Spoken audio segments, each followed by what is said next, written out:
Welcome to the Gospel According to Star Trek podcast. I'm Kevin Sinise. And I'm Tim Van Orden, and this is episode 9 of Federation of Faith.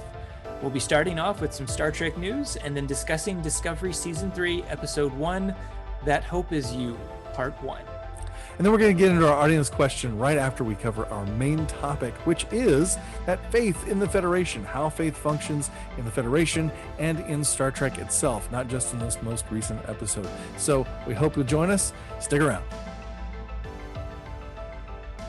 Well, you know, sometimes the audience at home doesn't know that they either wish they could hear what was edited out of this show or are really glad that they don't. I don't know. How are you doing, Tim? I'm doing pretty good, thanks. Yourself? Well, it's my turn to drink water this week. I'm doing fine.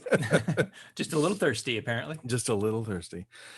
That was a reference, to a previous episode for those of you who are keeping track of our complex continuity of running gags. We have a department that actually keeps track and lets us know if we said something that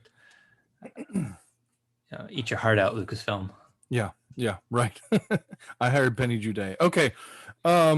So we each have, I think like one news item, right? That sounds right. The news item I am bringing is more speculative in nature. Okay. But your news item has a bit more weight behind it. Which one do you think we ought to do first? Well, mine is probably already known by anyone who's listening to podcasts. They probably already know this, so we should probably just get mine out of the way. All right, do it. Discovery has already been renewed for a 4th season. What? I know. What? No. That's cool. Awesome. Yeah. I was excited to see. I hadn't even seen the episode yet when I saw the headline. Right. Well, and same here. I hadn't either. So, but I kind of felt like it was gonna go well. We had a news article I think in our first episode that was all about, Discovery may not get another season after season 3, etc. Right? We did? I don't remember that. Yeah, was I there for that? Yeah, I never know for sure. But but no, it was the one about the shakeup at Paramount Universal. I mean, not Paramount Universal, Paramount CBS, right? Yeah. Viacom CBS, and the person was possibly going to get rid of Alex Kurtzman, and that was going to be that basically all the current series were going to be axed. Mm-hmm. So clearly that's not true. At least with Discovery, we are getting season 4, and that's awesome. Yes, it is. And I think everybody attached to Picard really feels like pretty confident that there's going to be a season 2 as well. Okay. Oh, and I think, did I read that season 2 of Lower Decks has been approved?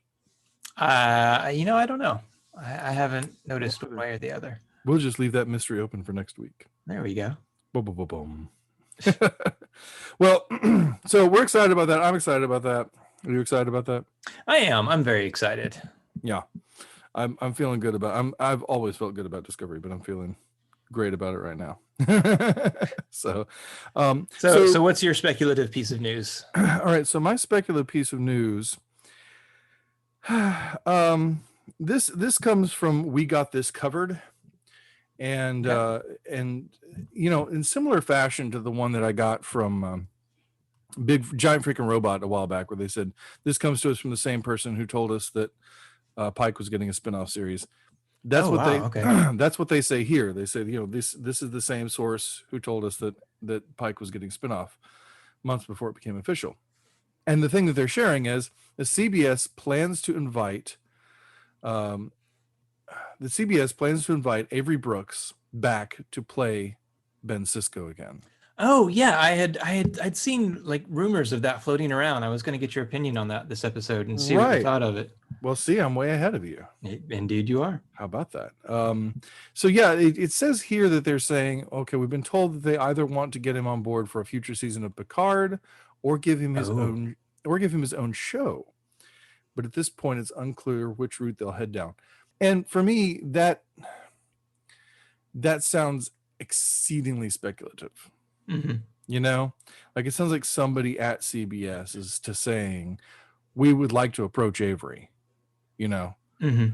and maybe they're dreaming about it or musing about it over drinks or something, but I don't know that it's a thing that's going to happen. How do you feel about the prospect? How do you feel about the idea? I would love to see more Ben Sisko, personally. I feel like there's definitely more for him to tell. Mm-hmm. This side of becoming a wormhole alien prophet dude. Right. Completing his arc as the emissary. Yeah. Yeah, that would be really interesting. Yeah, to I see. mean, And that was something I never got. Like, obviously we never got enough of it, or any of it, or barely any of it for that matter. Is I would love to see him on Picard. I would love to see some that dynamic, although I'm afraid it might almost descend into odd couple shenanigans. oh dear, I would hope not. But I would love to see those two chew the set together. That might be pretty cool. I'm thinking about a few factors. One is there's every possibility that when he comes back from the prophets, he shouldn't have aged. Right.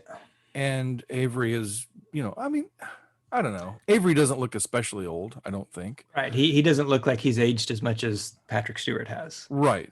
And that's, but I mean, he is clearly older. And, so there's that.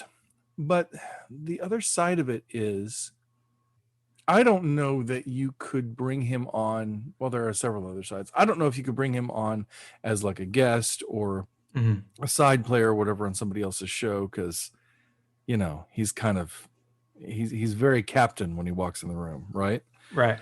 So he needs his own space. I mean, he may have played second fiddle to Spencer for Heir for a while, but they eventually gave him his own series. But the other thing is, I'm not sure Avery would be into it. I agree, but I thought I had seen something that he's actually open to the talks. Hey, if he is, it's just pure rumor speculation. Mm-hmm. So yeah, I mean, if he's open, then that's great. I just, I know when the Deep Space Nine documentary was being done, he didn't want to have any involvement in it, like on camera. Mm-hmm. He was really involved behind the scenes, apparently. Okay. But he was like, I don't want to talk Deep Space Nine. I just want to help make the thing. So he was really instrumental in getting it done, but he wasn't ever on camera. And I don't know. It would be great. Of course, I'm always up for more Avery. I'm always up for more Ben Sisko. So we'll see what happens. So I do have one more piece of news that I just discovered very recently. Like right now, because you told me I had one before we started. Right now, yeah. Well, you started talking about those websites, and I'm like, oh, you know what? TrekMovie.com has been good to me. I'll just pop over and see what they've got. Their top article right now is about, and this is more of a collectible, so it appeals to me. Yeah. Golden what? Eaglemoss. Sorry, Eaglemoss has created a special edition Enterprise D for $65. It's gold coated. Wow. So that it looks like the models in Picard's. Yeah, the models in the case. There's a $200 extra large version that I believe, I could be wrong, but I believe is the same size as what was in the case.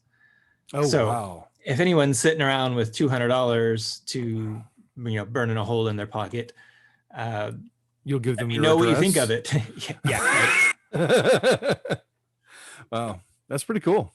Yeah, awesome. And we'll include a link to the article so they can. Of course, pictures are worth 1,000 words and all that jazz. Yeah. So, or a couple of minutes apparently. Right. That's awesome. It's exciting. Cool. Yeah. All right. You know what else is exciting? Kind of want one. What's that? Yeah. You know what else is exciting? Star Trek Discovery Season 3, Episode 1. Thank you. Yes. That hope is you. Wow. I know. Part 1. Yeah. Part 1. Yeah. All right. Let's talk about it. It's all right. It's okay. Yeah, it's we're nothing done. Special. Yeah, it's good. Good podcast. See y'all next week. What'd you think? No, it's I think you- good. I liked it. Yeah. I I really think you liked saw it. it before I did. Yes. Yeah. When you texted me that you hadn't seen it yet, Mhm. I had already seen it. So Yeah. I win Right. this week. You do. You win most weeks, I think. That's fair. But that's okay. Yeah. I mean, it's only your podcast. But... Oh yeah, right. But still. Yeah, no, I enjoyed the heck out of it. I loved it so much. I would say that like Deep Space Nine and Discovery are the two Star Treks like most likely to make me cry on a given episode. This one is definitely giving me chills. Oh gosh, it was so. I mean, right? Grudge is just the most beautiful cat ever. Chills, I'm telling you. She's a queen. She is a queen. I thought that was very interesting. There's obviously more to Grudge. There's something else going on there. Yeah, I wonder if he's another endangered species. Oh, I hope not. I hope cats aren't endangered species in the year 3811. Yeah, I hope so too. Man. Spoiler alert. Yeah, right. We probably should clarify that our Discovery discussions are going to be laden with spoilers. Yeah, that's true. I mean, all of our Lower Decks discussions were, but yeah, spoiler laden discussions ahead because that's how we do. I like Grudge because Book says, she's heavy and she's all mine, like she's heavy to carry and she's all mine. Like, yeah, the Grudge is heavy to carry. I don't know. I thought that was pretty cool. I totally just got that. Yeah. I thought that was That's cool. clever. I like it. What do you think about Book? I like him. Okay, boy, you're just rolling with the insights here. I was having this discussion with my wife the other day. She's like, yeah, you have opinions, you just don't express them. It's nice to know that I can get them out of you occasionally. It makes me feel good. Yeah, I like Book a lot. I thought it was interesting that he's kind of a spiritual character or in some sort of weird way. So right. Kind of a the prayer that he was saying or the whatever he was doing, it sounded either Arabic or Hebrew-ish. It did. To me, it did. Yeah. So that's cool. Interesting. Yeah, I like that. My guess is that it's an alien language. I mean, I doubt but no, I know, but I mean, all of these alien languages are stuff that we've invented, so they're going to have some sort of influence. Right. Exactly. So, but I thought it was interesting that he has that nature, and he shares a name with a character from Firefly, Shepherd Book. Oh yeah. Yeah. Yeah, that was the first thing I thought of. Yeah. Yeah, I thought of that too. And this is what Shepherd Book did before he was a preacher. Right, exactly. Turns out Discovery is a prequel for Firefly. Right. What year? I don't know when Firefly took place, but yeah. But that's pretty cool. So it grabbed me that the beginning of this episode reminded me very much of the beginning of the first episode of Discovery, when Michael and Georgiou are out on the dunes, out in the desert, and when Michael had landed, on this big, like dune or whatever that she was on, this ashy mountain that she crawled out of. That very much reminded me of that first episode. And then to see Michael completely on her own, having been through something just so terrific and so utterly taxing, and you know what Georgiou's words to her were at the start of that episode? Please remind me. Have a little faith. Oh, come on. That's right. Of course. It's kind of the theme of the episode, isn't it? And then at the end, Burnham is told that hope is you. I think that's 2/3 of a pretty famous Bible verse. Oh, look at you going. Look at you. Well, and then, right? Of course, she did say right before she left for the jump, she said, I love all of you. So, hey. There you go, bumping up against the gospel. Yeah, something like that. That's pretty cool. Yeah. I just Go got to ahead. say, I love that phrase, bumping up against the gospel. That Oh, was, thank it you. was a clever turn of words. I liked it.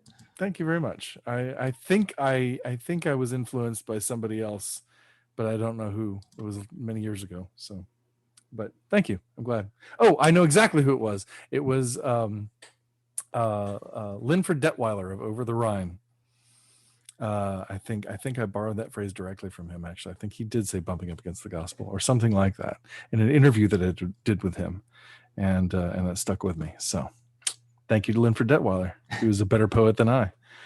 But anyway, yeah, and I think that's what we're doing. We're always doing that in Star Trek, of course, but I love the idea that we're so untethered here.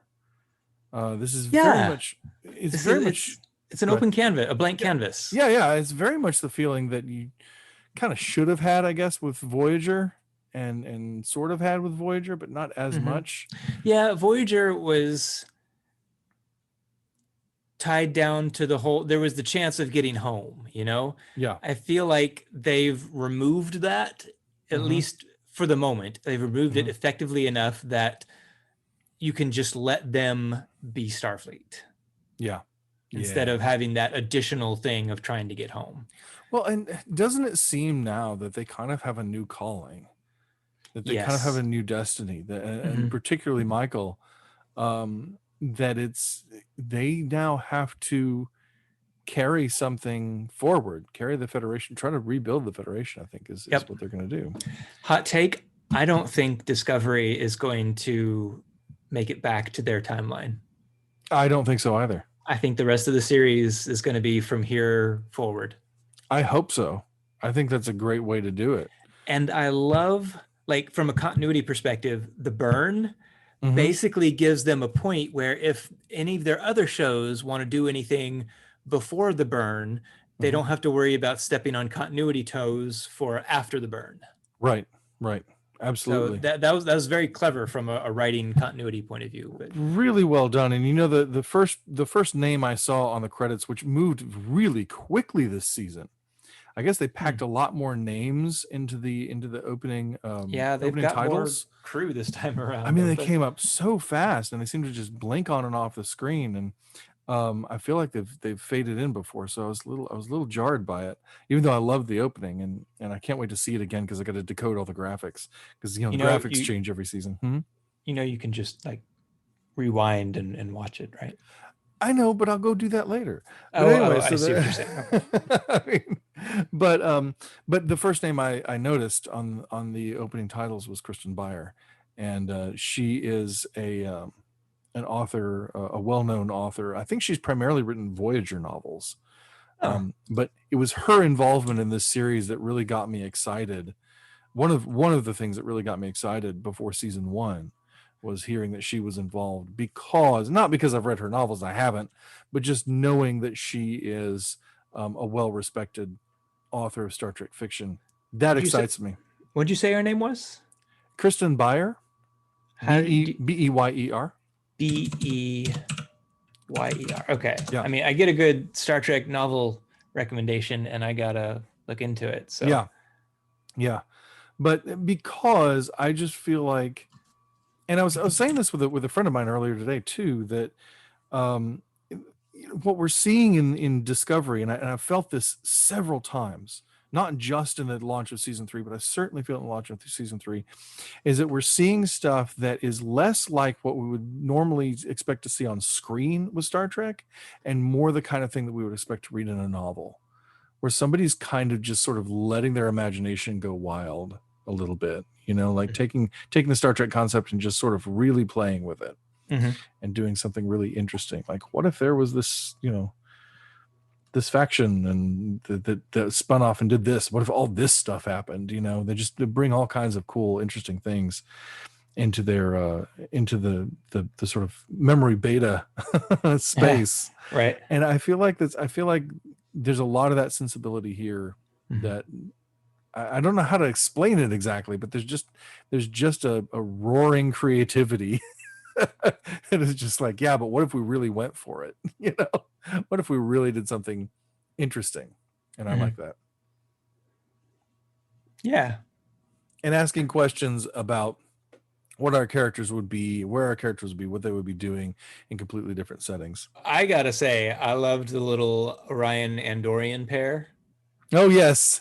And I liked the little transporter combat, especially when when Michael and Book were like, "Oh, hey, wait a minute, let's just turn around and start firing at them as they beam in." Right. That was pretty cool. Although it did make me think, okay, so you have a personal transporter, Mhm. but when we got to get like miles and miles to the mercantile, like, let's walk. Right. Let's just walk. I mean, I know you just fell out of the sky and all that, but let's walk. But maybe like because it had to recharge, right, from all the little hops that they were doing at one 30 point. seconds. So maybe there's a range on it in terms of power and what it can and can't do. And I'm curious as to how it operates, because it's not like you type in coordinates. So I think wasn't he, on that little air hollow display? But no, I mean, they would just jump.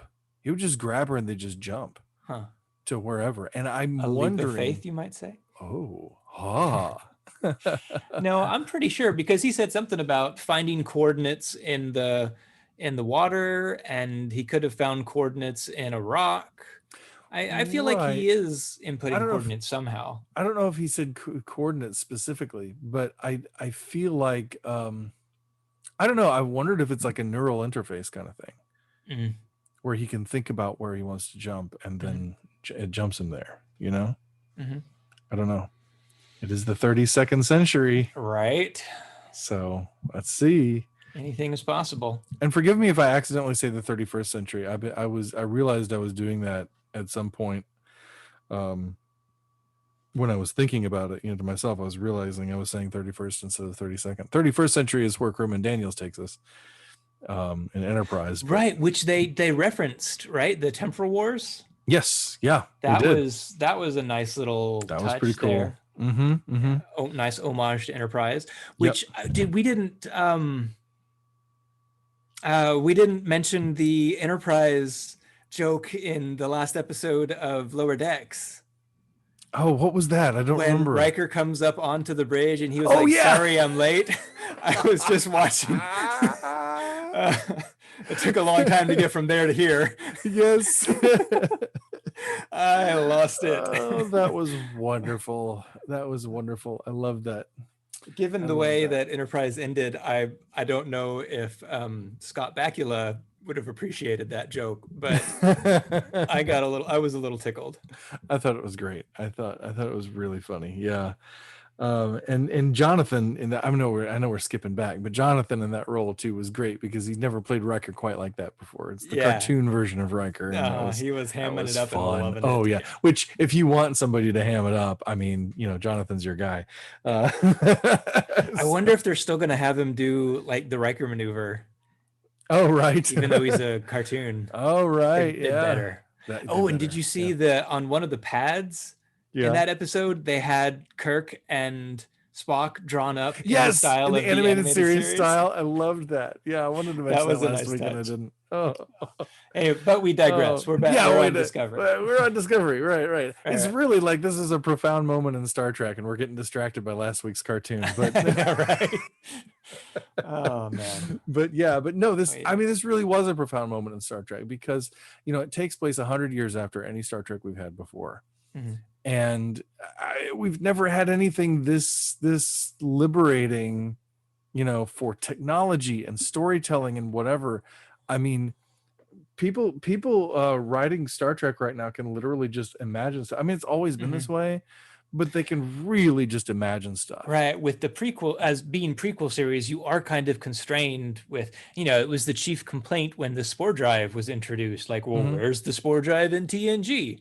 Right. And I, even when I didn't like the show for the first few episodes, I felt like that was a groundless complaint, because they hadn't had a whole series to tell us what happens to the spore drive. Maybe something goes wrong with it. Maybe right. You can't complain about that in the first episode. Right. Yeah. So. And that's the quickness of a lot of Star Trek fans to judge Star Trek. And of course, it just means that we care about Star Trek a lot, but it Oh, also sure. means Yeah. that we don't know what to do with our feelings. But but yeah, I mean, you're absolutely right, and people who are fans of the novels have told me that that in the books about the earlier days of the Federation stuff, there are all kinds of different drives that they try, Huh. and some of them way crazier than the spore drive. So like, there you go, people. Again, like, it's the kind of thing that you get in the novels that you don't normally get in the series. Mm-hmm. And I think that, I don't know, I think that enriches the world. Yeah, no, I agree. It's bringing a lot to the table, I think. Mm-hmm. And it's good stuff. Yeah. And I enjoy seeing also that, we're so far in the future. It's weird that, like, I don't know how they're going to explain the fact that Book and Michael can understand each other. I guess people are still speaking Basic, and Basic Or hasn't changed. universal translator. I guess they still have universal translators, and the universal translators still work. I guess, whatever. Sure. Of course, we do kind of the Star Wars thing, though, in one of the scenes where, like, people are speaking languages, and the other people are replying in English, and or in Basic, actually, or whatever, or Common, or whatever you want to call it. Right. But so I'm not sure how that's going to work, but it's interesting. It's interesting to see. But there again, they were doing that with the Klingons, though, even from the beginning. Well, right, there were. No, you're right. They did speak. They did, like, she actually held out the the communicator to translate. That's true. Right. And they would speak Klingon to each other, right? But then they would intentionally speak English, right? Or Basic. I keep saying, or then we just stopped. We stopped doing the delay for the translators. For the universal translators. Don't wait for the translation. Answer the question. Yeah. Oh wow, that's good. But yeah, I got to thinking about the stuff that we're not going to see, like. I was talking about Ash Tyler, and it's like, yeah, he's off doing his thing with Section 31. It's like, well, no, actually, he's dead. He's dead?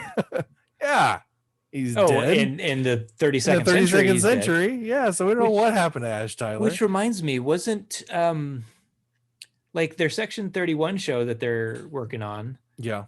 That wasn't Michelle Yeoh supposed to be a part of that? Yes. But she's on the Discovery. Like, she was on the Discovery when they went through the wormhole, wasn't she? I don't think so. I don't remember, actually. It's been months since I've seen the finale of season 2. That's fair. I'm pretty sure I've seen her in some advertisements for the series, though. Yeah. Oh wow. So I don't know what's going to happen. But if they do a Section 31 show, well, Ash Tyler would be, kind of our anchor to that series. Right. And then, of course, along with Ash, there's L'Rell and the whole Klingon story. Yeah. I was really interested. I was really getting interested in L'Rell, and I was really interested in getting interested in the way things were rolling along with the Klingon story. And now that's just gone. So, well, I mean, we'll have Strange New Worlds. Maybe they can touch on that from time to time. Maybe so. Maybe that'll be covered in Strange New Worlds. That's true. Maybe Strange New Worlds will kind of take over the Discovery era. Yeah. Who knows? Yeah. Yeah. So we were talking earlier about, we mentioned it briefly. We dipped our toes into it, which is into our main topic. But I wanted to read a little bit more from that Corinthians chapter with the faith, hope, and love. Yeah, there was another verse in there that I felt is kind of poignant.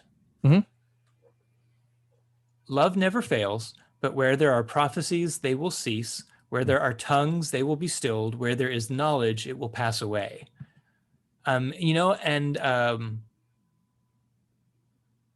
It kind of makes me think of the true believers and the Federation passing away, but yet there's still this faith and hope that's being carried on. Yeah, excellent. That's brilliant. You should just host the show. I mean, Ah, this is that's great. No, even a I blind love that. squirrel finds a nut every once in a while. You're no blind squirrel, my friend. But yes, no, I think that's brilliant. Thank you for bringing that up, and you're absolutely right. I think it's a really good picture of that. Really good And picture of that. that's, for reference, that's 1 Corinthians 8. And then, of course, 13 is, and now these three remain: faith, hope, and love. But the greatest of these is love. Right.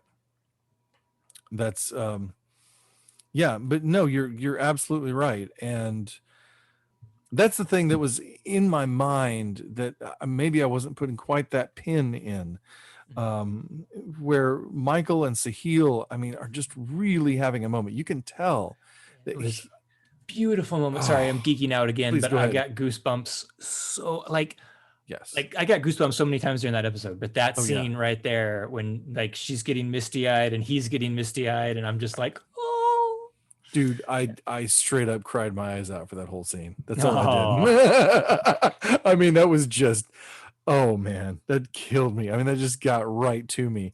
And the thing is, like, and I'm thinking about it at the time, and I'm thinking like that it's this like religious fervor, right? Mhm. For this thing, this UFP, this United Federation of Planets. I'm thinking, gosh, it's so crazy that this fictional organization means so much to me. And of course, it's not the organization. I kept thinking back to that speech that Michael gave at the end of season 2 about what Starfleet is, and she even referred to it in this episode, that it's about ideas and the people who believe in them, and those ideas are so simple and they're so true, right? And and it's about community and equality and justice and knowledge and learning and growing and expanding and all those things, right? And it's just great to see this communion of hearts, if you will, across 1,000 years, um, between people who speak a language that nobody else speaks, right? But it's a language that they use to speak about things that they believe matter more than whatever context or history they're in, whatever organization or structure they're in. And I just, I couldn't help but think, you know that he's saying, only a commissioned officer can put the flag up. It's like, oh my gosh, sir, like, you are seriously that committed that you're like, well, I'm not a commissioned officer. And she's like, I'm gonna cry.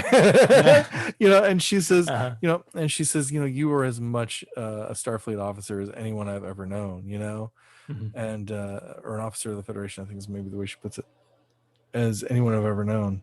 And would you do me the honor of putting the flag up? And in that moment, it harkens back for me to like the Roman centurion who comes to Jesus and says, if you will just say the word, I know my slave will be healed.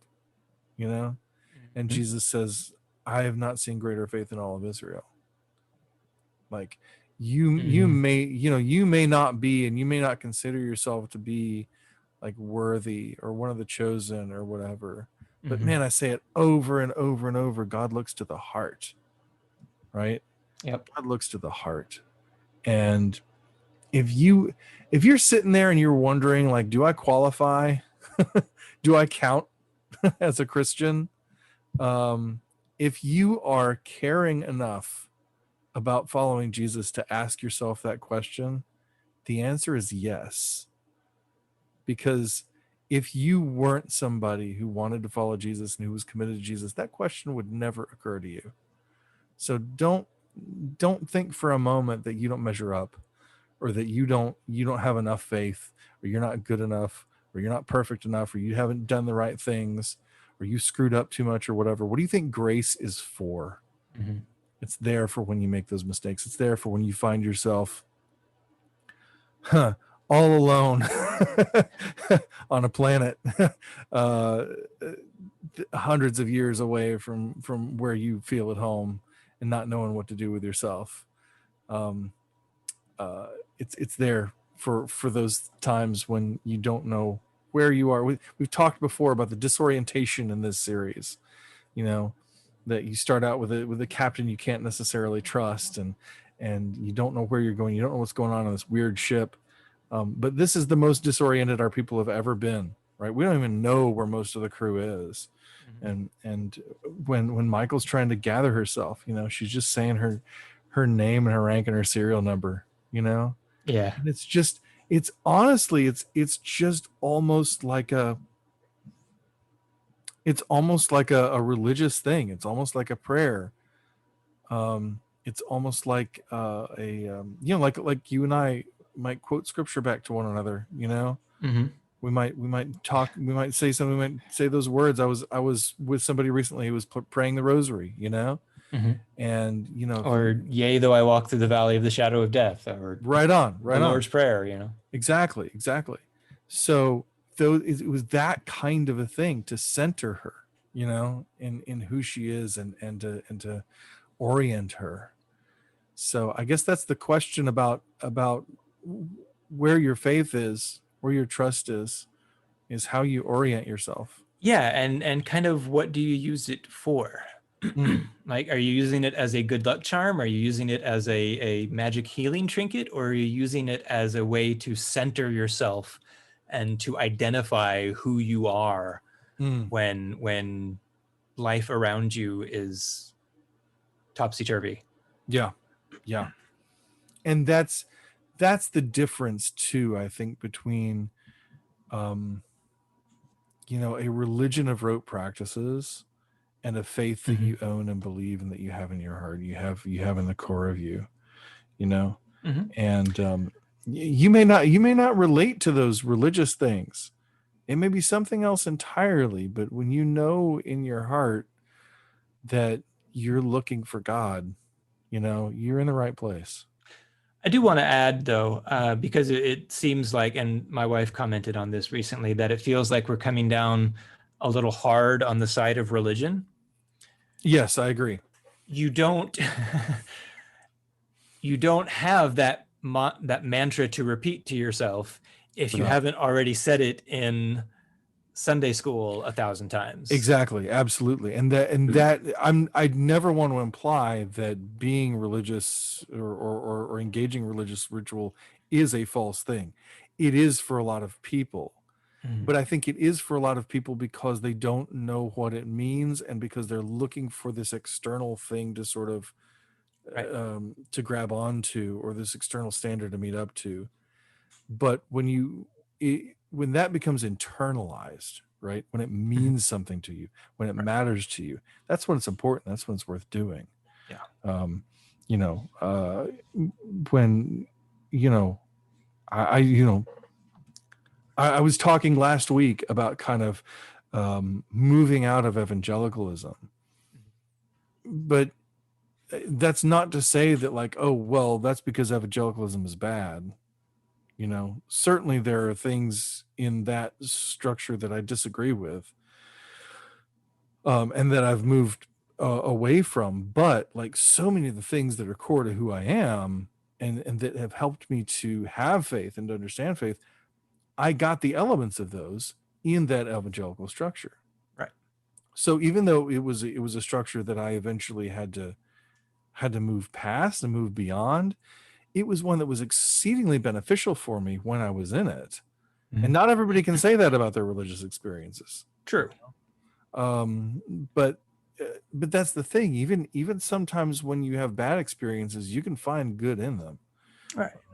And even sometimes when you have good experiences, you can find that you need something else or something more, something different, and just, you know,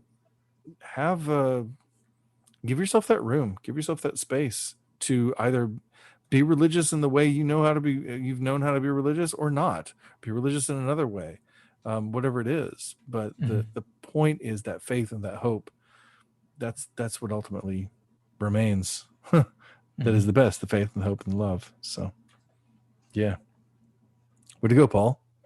So that kind of gets us into our main topic here for this episode, dealing with what I really want to talk about here is is how, we looked at how faith was reflected in this episode, and how faith is kind of the thematic core of this episode, and that feels a little weird. I had a friend of mine sent me an article from Women at Warp, and we'll put a link in it. You'll hear me talk about Women at Warp a lot. Sorry, folks, you're just going to. I'm a fan, okay, but they did an article sometime back about it was actually a response to another article. Stay with me. The article. Yo, dog, I heard you liked articles in your article. Oh well, that was just an article of the article. So it was in the Hollywood Reporter, was this piece that says, let me pull it up here. This piece called Star Trek: How Discovery Brought Faith into the Franchise. And it was talking about that episode that we spent about an episode and a half on before, which is New Eden, right? And it was saying, it broaches faith and its conflicts of science, an untouched topic in Star Trek. And the Women at Warp article, which is entitled "Trust the Mystery," is basically a response to that Hollywood Reporter article saying, no, this isn't new ground. Like faith, this isn't new ground at all. This goes right back to the beginning of Star Trek. And it's Trust the Mystery, Michael Burnham and the legacy of faith in Star Trek. And so I think it's interesting that I think Burnham has been one of the most, maybe the most rationalistic character, and like doggedly rationalistic character in Star Trek. And yet throughout the first two seasons and into the beginning of the third of Discovery, she's been pushed to embrace faith to the point that she even refers to herself as a true believer in the Federation, of course, but in the ideals of the Federation, which is something greater than the Federation itself, something greater than all of us. And I think that is at the core of Star Trek. I really believe that the core of Star Trek is faith. I think it is a series about faith. Maybe not faith in Jesus, like explicitly, specifically. Right. Faith of the heart, one might say. That's exactly where I was going. Because before I even saw Enterprise, right? I mean, I saw the premiere, I think, when it was new, but I didn't really remember it, and I didn't get into the series at all when it was on. And so it was years later that I was actually watching through the series, but I was familiar with the opening theme. And I went back and listened to that theme. This was years ago. And I wrote like a 2,000 word blog post just on the theme song for Enterprise. And it was just kind of dissecting the lyrics and just taking them apart, because I thought, well, isn't this really interesting that in Enterprise, the whole feeling of that opening, going back to the sailing ship and everything, like, and going through that whole process of the first warp drive and everything, it felt like the idea of Enterprise was kind of getting back to basics, if you will, and saying what Star Trek is about. I don't know how well the series stuck to that idea. It's a good series, I don't know how well it stayed kind of in that really essential space, but I feel like that was the intention. And it was interesting that, like, for the first time in Star Trek history, we choose a pop song to start the series, to be our theme. And what is it about? I mean, it's a song that already existed, right? And Rod Stewart had recorded it. I think it was Rod Stewart who recorded it. And I didn't know that. I think Rod Stewart did, or I know Dionne Warwick, or whoever it was. I didn't know it was. I didn't know it was a cover. Yeah, it was. Yeah, Russell Watson. I like the Russell Watson version from Star Trek best. I've heard the others is like, Russell Watson really nailed it. I don't even know who Russell Watson is, except that he's the guy that sang the Enterprise theme song. But it's like, what is that song about? Is it about, exploring? Is it about science? Is it about technology? Is it about, how great humanity is? No, it's about faith. I've got faith of the heart. Like, seriously, that's what we're going to do. That's what we're going to say when we're coming back to the core of Star Trek. We're going to talk about faith, and I think it's absolutely appropriate. And what really grabbed me for Enterprise was before the series even started, the advertisement, the ads that they were running, the previews, the trailers, they were using a song from a group called The Calling. The name of the song was Wherever You Will Go. And I'm looking at the lyrics right now, and they totally nailed in that was their intent. The stuff like what one of the main passages here is well, okay, so it starts out, so lately been wondering who will be there to take my place. When I'm gone, you'll need love to light the shadows on your face.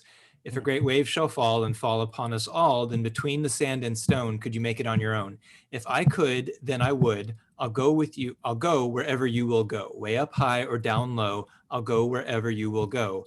And then it gets down, run away with my heart, run away with my hope, run away with my love. Fascinating. Yeah.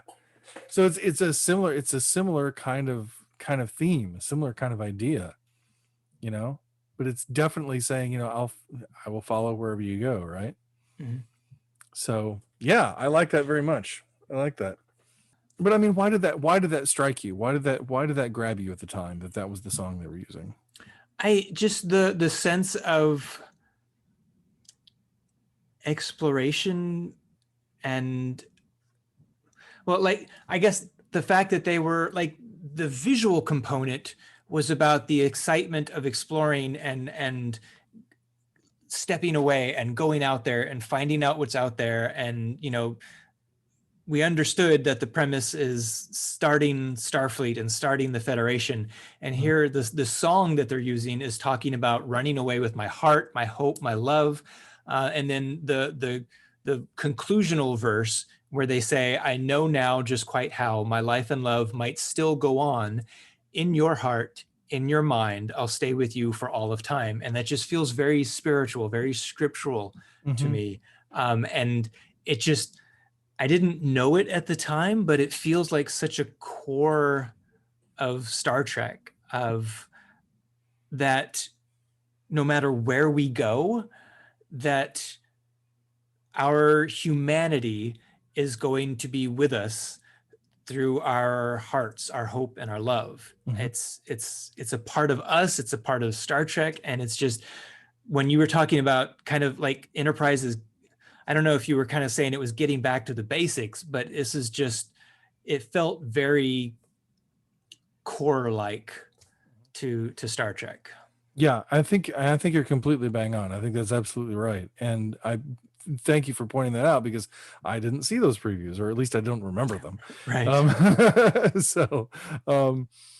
But it goes to a thing that I chose as the quote that I would use from my book on my Twitter banner and stuff, which is, our quest for identity as part of something larger than ourselves is the central narrative of Star Trek. It is a narrative based not on science, but on faith. And I would say even further that science itself is rooted in faith. And that the best science is done on the basis of faith and on the basis of hope. Everything that we do as humans, we're fueled by these things. It's not, faith isn't just about, believing in fairies or something, right? It's not just about sort of confidence in ephemeral things. But it's faith is that it's worth getting out of bed this morning. Faith is that it's worth, making a drive to see a friend. Faith is that it's worth investing in your family and raising your kids, and trying to teach them how to be humans to the best of their ability by being humans to the best of your ability in their presence. Like that's worthwhile. It's worth being good humans and trying to be better humans. That there's something meaningful to being on this planet beyond just being In the words of the being from TNG episode Home Soil, ugly giant bags of mostly water. Right. Something more than our mere DNA, which I think Star Trek is constantly calling us towards, constantly talking about. And as Spock says in Star Trek 6, to Valeris, you must have faith that the universe will unfold as it should. There's a purpose. There's a sense of purpose, or a sense of telos, of goal, of aim in Star Trek. There's a sense that things are unfolding according to maybe a plan, right? But at least there's a destiny, not just for us as individuals, but for all of us together. I was just recently listening to a seminar on the theories of atonement. All right. So in other words, like why Jesus died and what the death of Jesus means and what atonement means in terms of that at-one-ment between us and God. And there's that penal substitutionary atonement, which is what we're usually taught these days, about, Jesus sort of being the sacrifice for our sins. And that's, I don't want to pick sides or say one or the other, whatever. There are several different views of atonement. Okay. And that's one of them. That's probably the dominant one in our age. For the centuries before, about the 12th century, the first 12 or so centuries of Christianity, that was not the dominant view of atonement. The dominant view of atonement was rooted less in that personal salvation and more in a sense of communal destiny and communal salvation. And the Christus Victor model, go look it up, the Christus Victor model of atonement, which basically focusing less on, well, if you have the right faith, then your soul will be saved, but rather that Christ is bringing the kingdom of God to all of us, and we are invited to participate in the bringing of that kingdom with him. And that spoke to me very much, not just as someone who has always been attracted to that idea, and who has talked about it in various places and various films and what have you, but also it reminded me of Star Trek. That there is a sense of like bringing the kingdom in Star Trek. There is a sense of that we have these ideas about these things that are greater than ourselves, and we're just using whatever tools we can to move those ideas forward because we believe it's the right thing to do. We believe it's the thing that gives purpose and meaning to our humanity. And that's a very irrational thing. The way we usually think of reason, which is the way Michael kind of thinks of reason, where it's just very, very linear, and very much like if it can't be, seen, smelt, heard, or tasted, it doesn't exist. But rather, it's more like the Vulcans. The Vulcans are this very religious people. They have all these rites and rituals and stuff, and they're right about it too, apparently, because they can transfer an immortal soul from one body to another, on more than one occasion. This is a thing that happens, right? So clearly they realize, followers of logic that they are, that it's only logical that there's more to life than mere data, right? Just as data himself is not mere data. Boy, this just goes all over the place in a web of Star Trek references, doesn't it? Yeah. But welcome to my life. It's scary in that head sometimes. It is really, honestly. But it's funny, like when I'm talking to my son about important things, I'm either going to bring it back to Jesus. I'm going to be like, oh yeah, Jesus said something about that, or the Bible says something about that, or I'm going to be like, it's like in Star Trek. the gospel according to Star Trek. Pretty much. Well, and Mr. Rogers. I will go to Fred Rogers a lot too. So that's my other pillar. But you'll read that book later. For me, it's Calvin and Hobbes. Oh, well, hey, Calvin Hobbes is brilliant. That's awesome. It is. Yeah. So anyway, the upshot is I really feel like Star Trek, um, Star Trek incorporates a lot of science and nerdiness and everything. Somebody was mentioning to me the other day, we always talk about, or maybe I saw it on a documentary, I have no idea, but we always talk about how people are inspired to become scientists and engineers and stuff through Star Trek. But what about the people who are inspired to become writers? What about the people who are inspired to become creators of some kind, to artistic endeavors through Star Trek? And I feel like that's not dissimilar to saying, what about the people who, that's not dissimilar to saying, what about the non-scientific inspiration that Star Trek has? I think there's a lot of it. And why do we keep coming back to it? There's dozens and dozens of writers that make Star Trek, but there's this framework that we live in. And just like with the gospel itself, just like with the framework of sort of Christian belief itself, I was talking earlier about how, it doesn't matter if you're like holding as important religious rituals and things that were passed down to you, things that your church does or whatever, or you're coming up with something that's completely different on your own, whether your communion is handed to you by a priest or is, shared with your buddies at a bar, whatever it is, right? There's a context and an understanding there that makes all these various things that we do to live out our faith matter and be a part of the same conversation and the same thing. And it's very much that way in Star Trek. There's sort of a basic doctrine of Star Trek, that's laid out there, that's there. And we've gone so far afield of anything that Gene would have thought was okay to do in Star Trek. And yet we keep seeing the things that Star Trek is about. I think things that are higher and greater in Star Trek than even Gene could see. Everybody always wants to say, oh, Roddenberry, is the gold standard or everything. He's just a guy. He had some great ideas, but he's just a dude. and like, the ideas behind Star Trek are bigger than Gene Roddenberry, because they're bigger than all of us, because they're part of what it means to be human. And a big part of that, again, is faith of the heart, faith, not just as something that is beyond reason, but that I think reason demands, because we don't survive without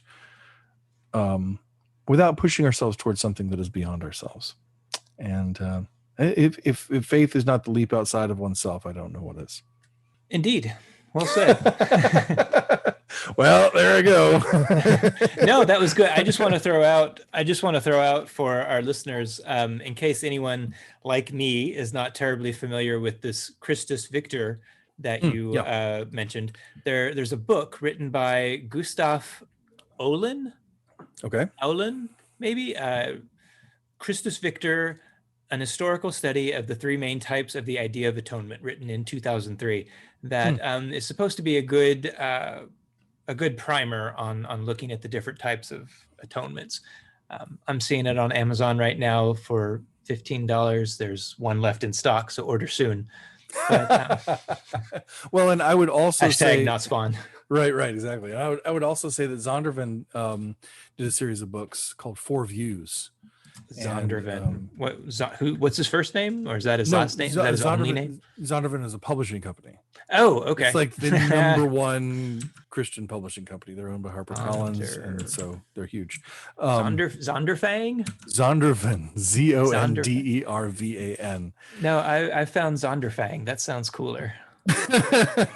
I don't know what that is. Zonderfang is Deutschland's unvergrossen Website von Sonderangelen.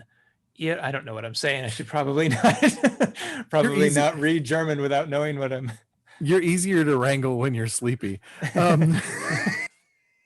That's fair. Zanderfang is Germany's most comprehensive website for all things Zander fishing.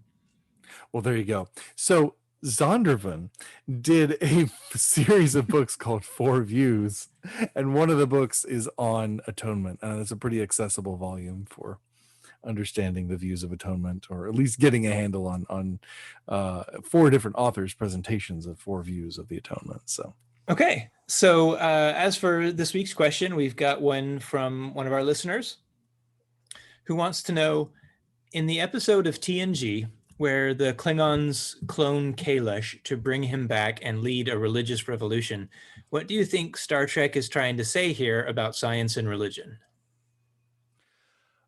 I don't know how much it's Rightful Heir, by the way, is the episode when Worf goes to Boreth. I don't think it's this binary of science or religion. There's a whole conversation at the very beginning of the scene, at the very beginning of the series, beginning of the episode, you know the word I'm looking for. Yeah. Where they're kind of talking about whether or not they can verify that this person really is the real Kalis. And Picard says, look, we're not here to decide the veracity of this person's claim. We're not here to tell anybody what they should believe. We're just here to escort this person where they need to go, and that's what we're going to do. And there's that sense there. They say, we're not here to tell anybody what they need to believe, I think that's very important in the episode. And then Data comes up to Worf right at the end of that and says, I on the basis of what empirical data are you going to decide whether this is Kalis or not? And Worf says, it's a matter of faith. And Data says, well, I'm not able as an android to accept something that's not based in reason or rational fact, so I'll be interested in talking to you further about this. And Worf is like, yeah, I'm not really in a position to talk to you about that right now. Thank you very much. I'm going to go have a crisis. And so, but then later when they find out that, yes, this is fraud, this is a fraudulent person, the question still exists. How do we know? I think it's the not the emperor, but the I've forgotten the guy, but the Klingon leader guy, whatever. Chancellor Gowron? Yeah, not Gowron. Is it not Gowron at that point? It's not Gowron. No, it's that big portly dude. Oh yeah. I've forgotten his name. But he's so cool. I love him. He is fun. He's like one of the ultimate Klingons. But he says, how I think it was him that said, how do we know that this isn't how Kalish comes back? That he was prophesied to return. How do we know that we haven't facilitated that return? And Worf says at the end of Gowron's men, well, Gowron is in it, of Gowron's men who won't leave with the ship, and who are waiting for Kalish to come back. Worf calls them fools, and Data says, so you don't believe in Kalis, and is asking him, is this only deepened your spiritual crisis?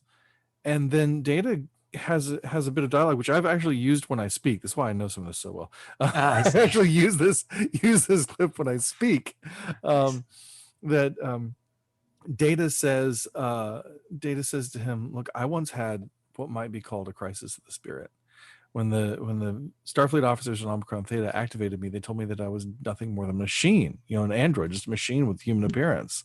And I found that difficult to accept. And so I chose to believe that I was a person, that I had destiny, that I'm basically more than the sum of my programming. And that's a belief that I still hold. And Worf says, well, how did you come to that decision? Mirroring the question that Data asks him in the beginning of the episode. And Data says, I made a leap of faith. And I think more what the episode is saying is more like faith comes in a lot of different ways, but it's really essential to humanity. And it's interesting to me that Data finds these sort of cold facts about himself difficult to accept, right? As an android who at the beginning said, I only take in, I can really only process what's rational. I mean, it's obviously not true. There are lots of things that Data says about himself that are, Spock is the same way. And so obviously something in Data's programming is telling him, I was listening again to a Women at Warp episode recently, and they were talking about how Data has a creator, Yeah. and it's a human creator, but he has a creator, He's and made in the image of he's this made creator. in the image of his creator. Exactly. And there's no small part of a metaphor there for our relationship to God, that Data does have religious experiences in his quest for finding Dr. Soong, in his dreams and things. And so that core in him, that thing in him that made it difficult to accept that he was only a machine, that's in his programming. And when we ourselves find it difficult to accept that, punching a button at work is all we're made to do, that's in our programming too. And so I just feel like this episode, it's so easy to get bogged down in, well, DNA means science, but Klingon Jesus means faith, and like, oh, we got to put these things, we got to pick up these two action figures and make them fight, like no, we don't actually. Just like Star Trek itself, this episode makes it doesn't just come down on one side or the other of anything. It muses on an idea and helps us to think further on that idea after the episode's over. That's often when Star Trek is at its best, when it's not just like message, right, but idea. And then we can kind of grow them, again, in Fred Rogers' words, in the garden of our mind. There, I made my Fred Rogers reference for the episode, but so that's the thing. I don't feel like that episode is an attack on faith, or it comes down on one side or the other, or it's faith and science or anything like that. I think those are also sort of false dichotomies that we lay over on that. I think it's much more the series writers. I don't remember who wrote that episode. I think Ron Moore wrote that, and he's like post-Christian, so but whomever was writing that, I think they're definitely trying to put those thoughts and those questions about faith and what it means to be human, and why we have faith, in whom we have faith, and what we do if something we believe in religiously turns out to have some other explanation. How do we go on as people of faith? That's part of Worf's whole story. So Rightful Heir is a great episode, and that makes me think of, like, there's a lot of people who fight when a traditionally held viewpoint comes into question. Yes, they really dig their heels in and fight to maintain the traditional view, as opposed to letting this new idea marinate and think of what it means and the implications behind what this tradition. I think too many people are afraid of being wrong. Well, and it's not just about being wrong, although that sort of implies an ego thing, right? But I think it also is, the ideas that we hold, the beliefs that we hold like this, they're the grounding part of who we are for a lot of us. And That's whether it's something that we do by rote, or whether it's something we deeply, deeply believe in our hearts, it's whatever it is we're hanging on to. And that's really, it's really a scary thing to let go of that. And some people can confront that fear more easily than others.